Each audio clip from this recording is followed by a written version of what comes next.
الحمدللہ ہم کریں آیت نمبر 36 جس میں اللہ سبحانہ تعالیٰ اب ہمیں کیا حکم دے رہے ہیں کہ وَعْبُدُ اللَّهِ کہ عبادت کرو اللہ کی۔ دیکھیے پہلے جو احکامات سارے اللہ سبحانہ تعالیٰ نے دیے، اس کے بعد اب اللہ سبحانہ تعالیٰ یہ بتا رہے ہیں کہ دیکھو جو انسان اللہ کو پہچان لے گا نا، اس کے لیے اللہ کے احکامات پہ عمل کرنا بہت آسان ہو جائے گا۔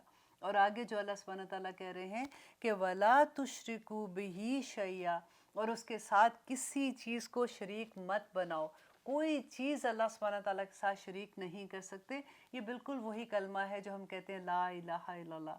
کہ شیعہ میں کیا آتا ہے کہ اللہ کے سوا باقی سب کچھ جو آسمان اور زمین میں ہے، فرشتے، انسان، جنات یا کوئی بھی چیز ہے۔ اب پہلے زمانے میں لوگوں کا شرک کیا تھا؟ انہوں نے جو بت بنائے ہوئے تھے وہ ان کے زمانے کے نیک لوگ تھے۔ جب وہ فوت ہو گئے تو اس کے بعد انہوں نے کہا کہ یہ تو چلے گئے ہیں، یہ تو اللہ سبحانہ تعالیٰ کے مقرب بندے ہیں، اب یہ ہماری دعا اللہ سبحانہ تعالیٰ کے سامنے پیش کریں گے اور یہ ہمارے لیے وسیلہ بن جائیں گے۔ تو اسی شرک کو اللہ سبحانہ تعالیٰ نے کہا کہ ہر زمانے کا شرک فرق ہے۔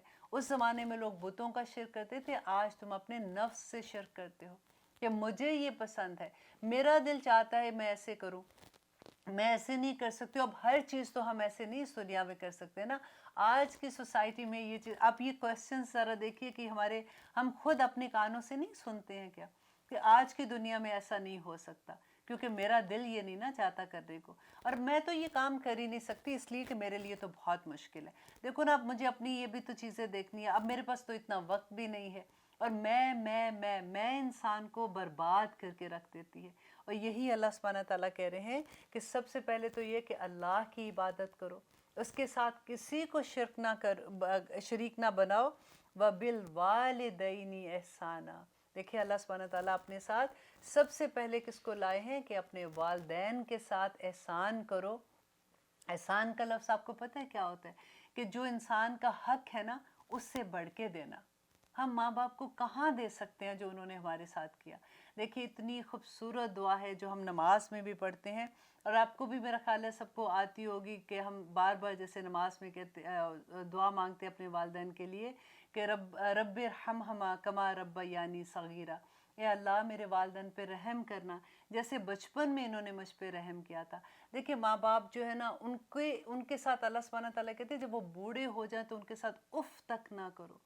اب دیکھیں کہ کس طرح سے اللہ سبحانہ تعالیٰ نے والدین کے لیے کہا کہ ایک صحابی نبی صلی اللہ علیہ وسلم کے پاس آئے تو انہوں نے کہا کہ یا رسول اللہ مجھ پہ سب سے زیادہ حق کس کا ہے؟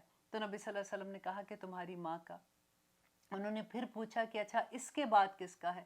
تو نبی صلی اللہ علیہ وسلم نے پھر یہی بات کہی کہ تمہاری ماں کا۔ پھر جب تیسری دفعہ پوچھا کہ اس کے بعد کس کا حق ہے تو انہوں نے کہا تمہاری ماں کا، اور پھر چوتھی مرتبہ نبی صلی اللہ علیہ وسلم نے کہا کہ تمہارے باپ کا۔ لیکن اب ایسی بات نہیں ہے کہ ماں کا حق ہے تو باپ کا جیسے کہا تھا۔ ایکچولی پھر نبی صلی اللہ علیہ وسلم نے یہ بھی کہا کہ باپ کی دعا کبھی رد نہیں ہوتی جب باپ اپنی اولاد کے لیے دعا مانگتا ہے۔ یہ کہنے کا مقصد صرف یہی ہے کہ اللہ سبحانہ تعالیٰ جیسے ماں اپنے بچے کو پالتی ہے، کس طرح سے اپنی زندگی دے دیتی ہے بچوں کو۔ آج آپ دیکھیے کہ اولڈ فوکس ہوم میں ذرا جا کے دیکھیے، ہمیں تو باہر سے یہ لگتا ہے نا کہ امریکہ میں ایسے، آپ کبھی پاکستان میں جا کے دیکھیے۔ میں نے خود اپنی آنکھ سے دیکھا ایک اولڈ فوکس ہوم میں کہ ایک دفعہ ایک بزرگ تھے، وہ کیونکہ میری بہن وہاں پہ اولڈ فوکس ہوم اس وقت انہوں نے کھولا ہوا تھا اور وہ چلا رہی تھی، کہ ایک بچہ آیا تو اس نے کہا جی میرا باپ ہے، میں اسے فون کیا تھا بیسیکلی کہ میں ان کو چھوڑنا چاہتا ہوں، میری بیوی جو ہے وہ گھر میں بڑی لڑائی ہوتی ہے، وہ ان کو نہیں رکھنا چاہتی ہے۔ انہوں نے کہا ٹھیک ہے آپ ان کو لے آئیں۔ اب وہ جب اپنے باپ کو لایا تو اس نے اپنے باپ کو یہ نہیں بتایا تھا کہ میں تمہیں چھوڑ کے جانے والا ہوں۔ انہوں نے کہا کہ اچھا وہ جب آئے تو وہ اتنے بیمار تھے کہ لگتا تھا کہ وہ کھڑے بھی نہیں ہو سکیں گے۔ تو میری بہن نے ان کو یہ کہا کہ ساتھ ہی ڈاکٹر ہاسپٹل ہے، تم یوں کرو، وہاں پہ ڈاکٹر سے بات کی ہوئی تھی انہوں نے کہ اس کو ڈرپ لگوا دو، تو اتنی دیر میں تم جیسے ڈرپ ختم ہوگی تو تم واپس لے آنا اور پھر ہم ان کو یہاں پہ رکھ لیں گے۔ آپ پتہ ہے کیا ہوا کہ وہ بچہ جو ہے وہ ان کو ہاسپٹل میں چھوڑ کے چلا گیا۔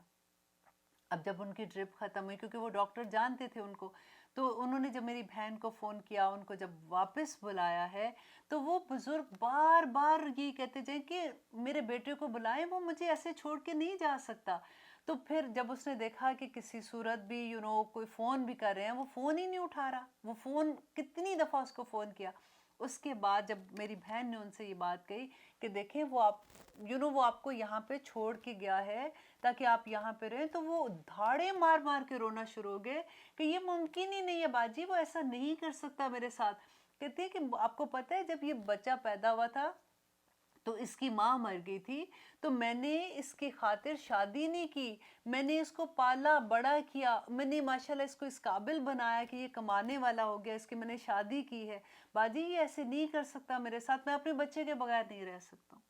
آپ نے دیکھی ہوں گی ایسی سٹوری سنی ہوں گی. تو یہاں پہ دیکھیے اللہ سبحانہ تعالیٰ کہتے ہیں کہ اپنے والدین پہ احسان کرو. احسان کا بدلہ کیا ہوتا ہے کہ جو نیکی انہوں نے کی اس سے بڑھ کے دینا. بڑھ کے ہم کہاں دے سکتے ہیں ان کو؟ جن کے ماں باپ زندہ ہیں میں ان سے یہ کہوں گی کہ ابھی بھی آپ اس کو سوچیں. آپ دیکھیں کہ اگر کئی دفعہ ہوتا ہے نا کہ ہمارے پاس وقت نہیں ہوتا، ہم سمجھتے ہیں کہ بڑے مصروف ہیں، ہاں ٹھیک ہے کل فون کر لیں گے، نہیں پرسوں فون کر لیں گے، ہاں امی آپ سے بعد میں بات کر لوں گی. وقت کیونکہ ماں باپ چلے جائیں گے. یہ وقت جو ہے نا یہ اتنی تیزی سے گزر جاتا ہے جس کی حد نہیں. اور جب وہ چلے جاتے ہیں نا آپ بلیو کریں کہ ایسے لگتا ہے، کیونکہ وہ احساس جو ہے وہ اسی وقت پیدا ہوتا ہے جس وقت وہ چلے جاتے ہیں. اس سے پہلے ہمیں لگتا ہے کہ ہاں ٹھیک ہے ہم کر لیں گے، اور ایسے لگتا ہے کہ جیسے پیچھے سے کسی نے ایک دیوار نہیں کھڑی تھی، جیسے وہ کسی نے گرا دیا آپ کے پیچھے سے. آپ ایسے لگتا ہے کہ آپ بالکل ننگے کھڑے ہو گئے ہو، بالکل آپ کے سر سے چھت بھی ختم ہو گیا، گھر بھی ختم ہو گیا. حالانکہ آپ اپنے گھروں میں ہوتے ہیں، اپنے خامن کے سائے تلے ہوتے ہیں، اپنے بچے آپ کے اراؤنڈ ہوتے ہیں. لیکن ماں باپ کے چلے جانے سے انسان کو یوں لگتا ہے کہ وہ بالکل اکیلا ہو گیا ہے.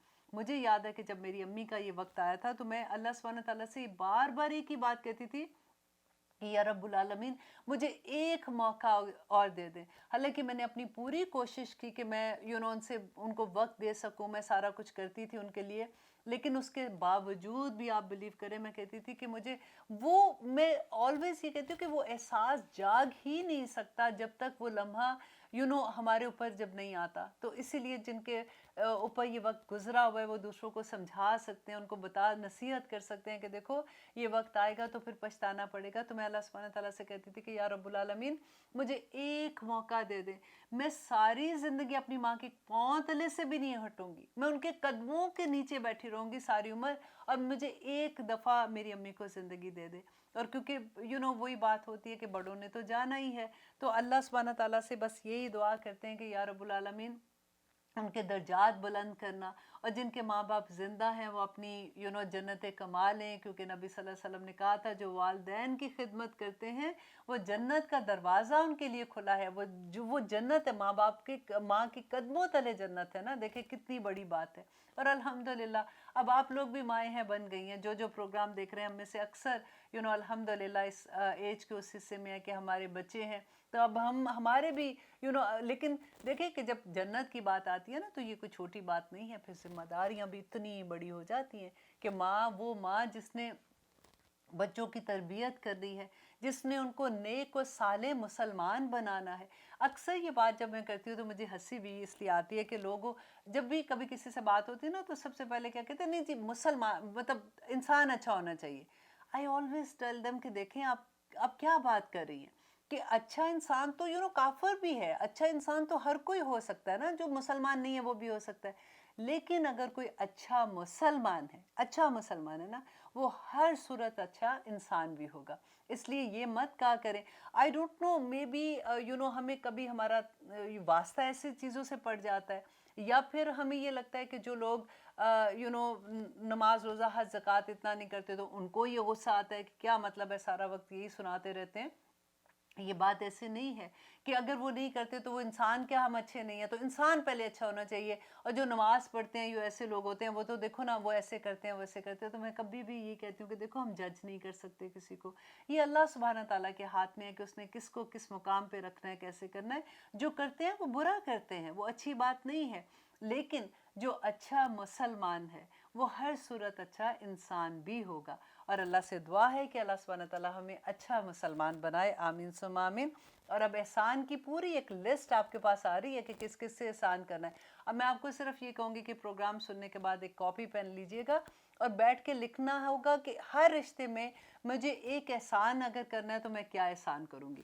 اچھا نمبر 1 والدین کے لیے یہ تو بہت آسان ہے، آپ لکھ سکتے ہو کہ کیا کرتے ہیں.